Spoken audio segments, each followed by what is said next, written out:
Wadidaw, kembali dengan Bang Leo di sini. Kita semua tentu saja sudah membaca One Piece chapter 1065 kan? Nah, sekarang waktunya sedikit membedah chapter terbaru kali ini yang berjudul 6 Vegapunk, yang merujuk kepada para klon ciptaan Dr. Vegapunk. Baik, tanpa berlama-lama lagi, mari kita lanjut berlayar. Leo, cerita kali ini atau chapter 1065 dimulai dengan pembukaan sebuah color split film Red yang memperlihatkan tokoh-tokoh utama yang ikut serta dalam mengalahkan sosok monster kuno yaitu Toad Musica dalam film Red. Kita bisa melihat gambar Uta, Luffy dalam mode gear kelimanya beserta para anggota dari bajak lautnya, dan Akagami no Sans dan anggota dari bajak laut Akagami. Kita juga melihat sosok Katakuri dan Oven sebagai sekutu dari bajak laut Big Mom. Kemudian kita bisa melihat Helmeppo dan Koby dari angkatan laut. Color split yang cukup keren dan menarik kan Leo? Kelompok bajak laut Mugiwara no Luffy masuk ke cerita, melanjutkan cerita sebelumnya, memperlihatkan Roronoa Zoro dan Soul King Brook yang sedang menjaga kapal Tausan Sunny. Dalam panel ini kita melihat Zoro berbicara kepada Brook bagaimana mereka, kelompok Sanji misalnya nanti tertangkap, siapa yang akan menyelamatkan mereka, sedangkan ini adalah pulau milik pemerintah. Dalam perkataan Roronoa Zoro tersirat jika Zoro saat ini agak mengkhawatirkan kondisi mereka. Lalu kita juga bisa melihat sosok Karibu yang juga muncul di hadapan Zoro dan Brook yang sedang ketakutan karena saat ini berada di pulau pemerintah.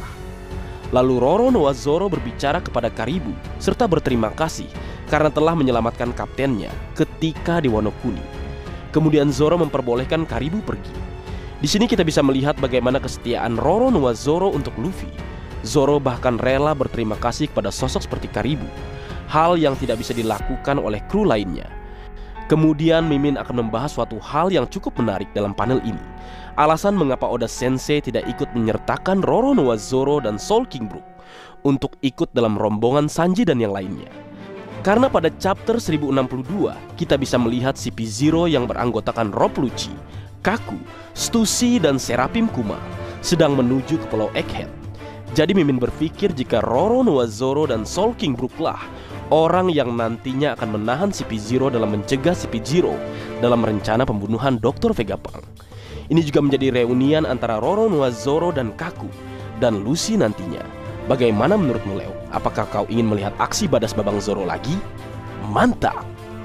Kemudian berlanjut, kita berpindah ke lokasi lainnya, tepatnya di sebuah jalan menuju laboratorium Dr. Vegapunk. Kita melihat kelompok Sanji sedang menuju ke tempat Vegapunk menggunakan sebuah tangga berjalan atau dikenal dengan sebutan eskalator. Di sini terungkap kalau teknologi yang digunakan itu adalah sebuah api. Lead menambahkan kalau dia bisa menciptakan teknologi dengan sumber daya apapun dan bisa membuat matahari jika misalnya di dunia One Piece ada api yang tak bisa padam. Berlanjut, kita bisa melihat kelompok Sanji sedang berjalan melewati sebuah pintu otomatis atau sebuah pintu tembus pandang. Namun ini bukan sebuah hologram karena setelah mereka melewati pintu tersebut berubah menjadi baja lagi atau menjadi padat kembali. Sangat luar biasa teknologi yang ada di Pulau Egghead. Pantas saja dijuluki dengan nama Pulau Masa Depan. Seraphim Jinbe melawan kelompok Sanji. Berlanjut, setelah mereka semua melewati pintu tembus pandang, tiba-tiba sosok Vegapunk Lilith yang tadinya bersama mereka menghilang begitu saja. Namun ada satu sosok yang memperkenalkan dirinya sebagai Vegapunk yang bernama Edison. Dia meminta kelompok Sanji tetap maju. Di saat yang bersamaan, muncullah sosok yang mirip dengan Jinbe kecil. Yap, dia adalah sebuah Seraphim yang berbentuk Jinbe yang sedang menunggu kedatangan kelompok Sanji. Di sini kita melihat Usopp bereaksi dengan mengatakan kalau sosok itu adalah anak Jinbe. Namun Nami membantah kalau dia adalah Jinbe yang berubah menjadi kecil. Namun Sanji membantah sekali lagi kalau sosok yang di depan mereka adalah sesosok orang yang berbeda dengan Jinbe karena memiliki api di punggungnya dan juga sayap hitam. Di saat yang bersamaan itu pula Seraphim Jinbe bersiap untuk menyerang kelompok Sanji menggunakan sebuah laser beam sehingga menciptakan ledakan yang cukup besar. Namun kelompok Sanji mampu menghindari serangannya. Dengan cepat, Seraphim Jinbe langsung melancarkan serangannya ke Nami dengan cara menyelam atau berenang di atas tembok atau tanah, sehingga kita bisa melihat reaksi Franky yang terkejut dengan kemampuan milik Seraphim Jinbe.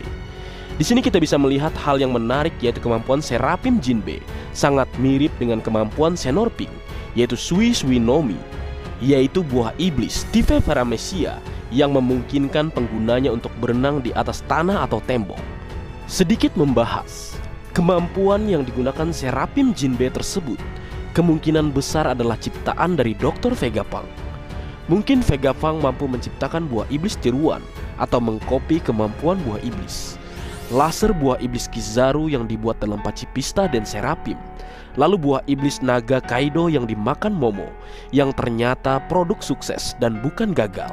Jadi kemungkinan besar dengan tubuh Lunarian, Vegapunk memang menyempurnakan Seraphim dengan memberikan kemampuan yang menyerupai Shichibukai yang ditirunya. Kita ingat gunung di Pulau Kuja tertebas karena serangan pedang milik Seraphim Mihawk. Dan sekarang ada Seraphim Jinbe yang bisa berenang dimanapun dengan memanfaatkan kemampuan manusia ikan yang dibuat padanya. Mengerikan bukan? Tak sabar menunggu Seraphim-Seraphim lainnya yang nampaknya memang dibuat dan disesuaikan dengan kemampuan karakter yang dijadikan model. Kemudian jika kita sedikit mengingat kloningan atau manusia buatan yang diciptakan oleh kerajaan Germa, di sini dapat kita katakan Germa berbicara tentang kuantitas atau jumlah, sedangkan Dr. Vegapunk berbicara kualitas. Harga satu Pacifista saja kita ingat seharga satu kapal perang. Nah, Seraphim ini tentu berkali-kali lipat. Dan nampaknya juga Bioculture Liquid atau cairan pembiakan adalah cairan yang digunakan kerajaan Germa dalam pembuatan prajurit cloning. Sepertinya juga merupakan cairan yang digunakan Dr. Vegapunk untuk menciptakan atau membiakan Seraphim. Hal ini wajar saja mengingat Vinsmoke Judge dan Dr. Vegapunk pernah ada dalam satu tim penelitian dalam menemukan cetak biru kehidupan. Kemudian informasi dari Yonji jika prajurit cloning yang ada dalam tabung berisi cairan pembiakan atau bioculture liquid bisa tumbuh 4 kali lebih cepat dari manusia normal pada umumnya. Jadi wajar saja seorang Fujitora mengatakan jika SSG atau Seraphim ini layak menggantikan Shichibukai, sehingga diputuskanlah jika Shichibukai resmi dibubarkan. Berlanjut ke cerita, di saat Seraphim Jinbe yang sebelumnya menyerang Nami, di saat yang bersamaan Sanji pun ikut bergabung ke dalam pertempuran. Sanji dengan ekspresi yang sangat marah melihat Nami terluka. Sanji mengatakan ini tidak bisa dimaafkan walaupun kau Jinbe yang asli sekalipun. Lalu Sanji menyerang Seraphim Jinbe dengan teknik Diable Jambe, sehingga sang Seraphim terhempas jauh. Leo, di sini kita bisa menyaksikan kekuatan Sanji setelah power up. Dia mampu menghempaskan karakter dari gabungan Lunarian, Cyborg, dan manusia ikan hanya dengan tendangan Diable Jambe-nya. Sanji tanpa perlu menggunakan haki atau teknik terkuatnya yaitu Ifrit Jambe. Sedikit pembahasan mengenai rumor Sanji kaki retak atau patah adalah hoax. Ingat itu ya. Malahan kita lihat Sanji dengan sangat terampil mampu menghempaskan seorang Seraphim. Ini juga menjadi bukti yang diberikan Oda Sensei kepada kita tentang siapa karakter terkuat ketiga dalam kelompok Mugiwara. Yap, dia adalah Sanji. Walaupun Sanji memiliki bounty di bawah Jinbe, tetap saja dalam hal kekuatan Sanji lebih kuat dari Jinbe menurut Mimin ya.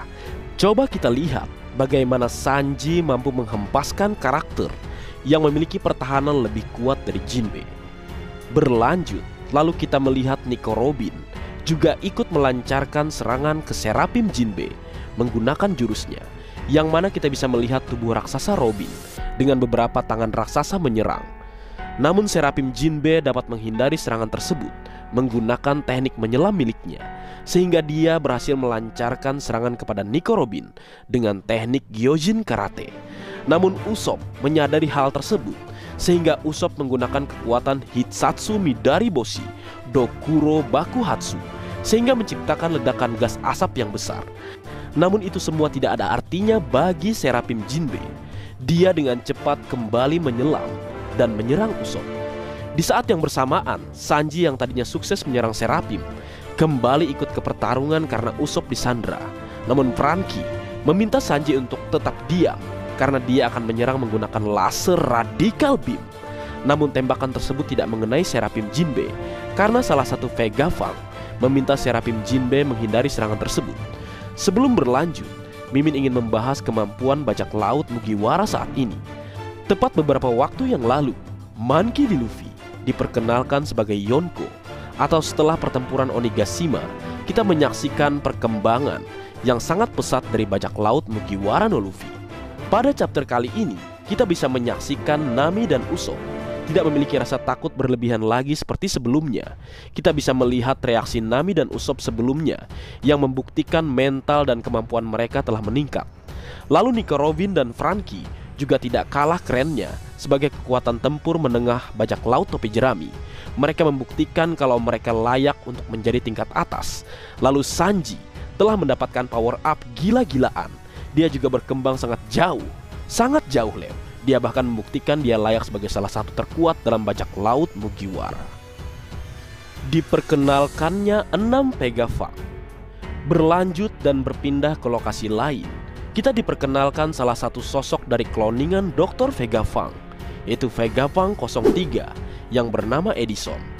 Merupakan sosok robot yang mirip seperti seekor rakun. Di sini kita melihat Edison terkejut dengan kemampuan Franky yang mampu menembakkan sebuah laser beam.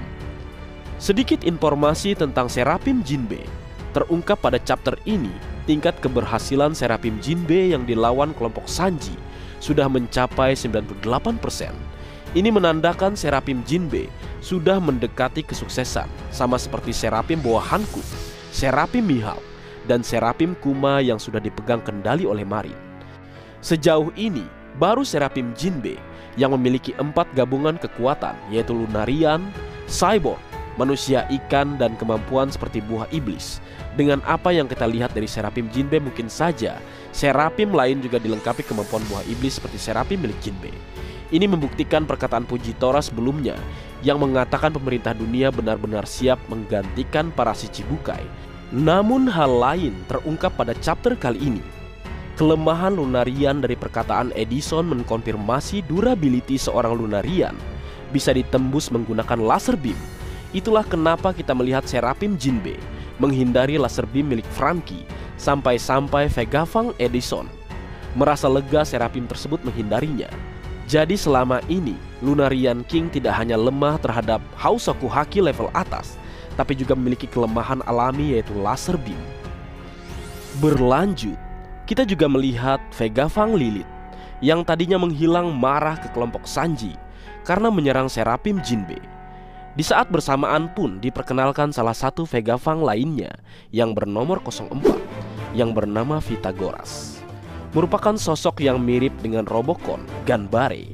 Di sini sedikit terungkap kalau tampaknya Vega Fang juga menggunakan silsilah Paktor untuk uji coba Serapim sama seperti yang digunakan Germa Double C.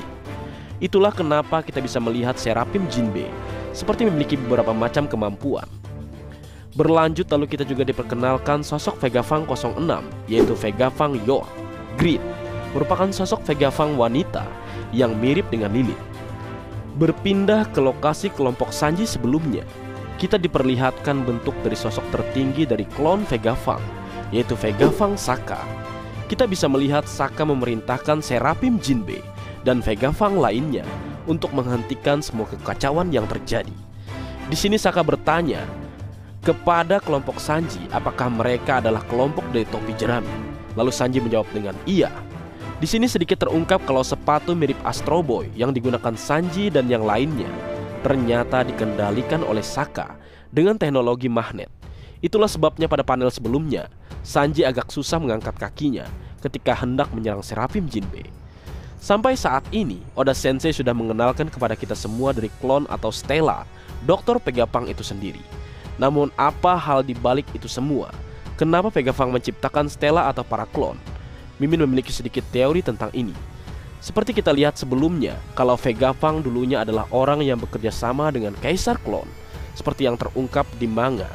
Terjadi ledakan besar di sana atau di Panghazard, sehingga menyebabkan banyak ilmuwan yang mati. Namun Mimin berpikir Vegapunk selamat dari ledakan tersebut dengan luka bakar di kaki atau cedera yang memiliki efek abadi. Oleh karena itu, Vegapunk yang asli menciptakan para klon untuk menggantikan dirinya. Mungkin inilah alasan kenapa Oda Sensei membuat 6 orang Vegapunk. Karena kita tahu juga Oda Sensei berteman baik dengan Kishimoto, penulis Naruto, yang juga menciptakan karakter Nagato yang memiliki cedera di bagian kaki dan menciptakan 6 klon dirinya yang disebut Vine. Dan mungkin saja orang yang dicari Eustace Captain Kid adalah Vegapunk yang asli. Karena kita tahu Kid memiliki beberapa kemiripan dengan Vegapunk, mulai dari nama jurus Punk, kemudian Kid berhubungan dengan logam dan magnet yang berarti membangun. Kemudian ada kacamata ilmuwan yang digunakan Kid, hingga alat railgun yang digunakan Kid. Bagaimana menurut kalian, Leo? Menarik menunggu bersama apa yang akan terjadi selanjutnya. Kerajaan modern, peradaban kuno. Berlanjut, kita bisa melihat Sokka berbicara kepada bajak laut Mugiwara apakah mereka sudah melihat kota masa depan. Lalu Franky, Nami, Usopp mengungkapkan kalau kota ini adalah kota masa depan, kota yang sangat luar biasa. Namun Sokka membantah hal tersebut dan mengatakan jika ini adalah masa lalu. Lalu berpindah ke lokasi lain, kita melihat Luffy, Chopper, Buggy, dan Jinbe sedang berada di tempat pembuangan melihat sesuatu di depannya. Itu sosok robot raksasa kuno, mirip seperti Oars. Berpindah ke lokasi lain, Sokka bertanya kepada Franky, apakah kau percaya kalau beberapa tempat di Egghead adalah sebuah kerajaan peradaban modern 900 tahun yang lalu? Lalu chapter berakhir dengan banyak tanda tanya. Sedikit masukan dari Mimin. Tampaknya dari perkataan Sokka tersebut menyiratkan dirinya mengetahui tentang Void Century yang merupakan salah satu rahasia terbesar dari dunia One Piece. Mimin berpikir kerajaan yang dimaksud oleh Sokka adalah Ancient Kingdom, sebuah kerajaan yang dihancurkan oleh pemerintah dunia pada 800 tahun yang lalu. Alasan kenapa pemerintah dunia menghancurkan kerajaan tersebut karena mungkin Ancient Kingdom merupakan sebuah kerajaan yang memiliki peradaban yang sangat maju. Kala itu mungkin saja sudah terdapat namanya 3 senjata kuno atau senjata pemusnah massal. Dan pada chapter kali ini kita bisa melihat sosok robot raksasa atau robot masa lalu yang merupakan robot kuno yang mungkin sudah ada sejak 800 atau 900 tahun yang lalu. Mungkin saja pemerintah dunia dan para sekutu menghancurkan Ancient Kingdom karena pemerintah dunia pada saat itu memiliki kekuatan berupa bangsa Oni atau Oars. Itulah pada flashback dalam satu episode One Piece memperlihatkan pemerintah dunia didukung atau bersama para Oars. Bisa jadi robot kuno yang dilihat oleh Luffy, Jinbe, Chopper, dan Buggy saat ini adalah sisa-sisa dari perang masa lalu. Kemudian berkaitan dengan kerajaan masa lalu yang dikatakan kerajaan yang modern. Hal ini sangat mirip dengan kerajaan Atlantis, kerajaan modern yang tiba-tiba hilang. Ini masih teori dari Mimin. Menarik menunggu bersama apa yang akan terjadi selanjutnya. Chapter kali ini sangat keren. Terdapat banyak informasi-informasi menarik di dalamnya. Informasi terakhir, minggu depan tidak libur. Mantap. Baik, mungkin segitu dulu yang bisa aku bagi bersama kalian, Leo. Semoga kalian terhibur dengan apa yang aku buat dalam kesempatan kali ini. Terakhir, jika ada kesalahan dalam pengucapan atau hal yang menurut kalian kurang pas atau kurang tepat, Marga Anime memohon maaf yang sebesar-besarnya. Sekian.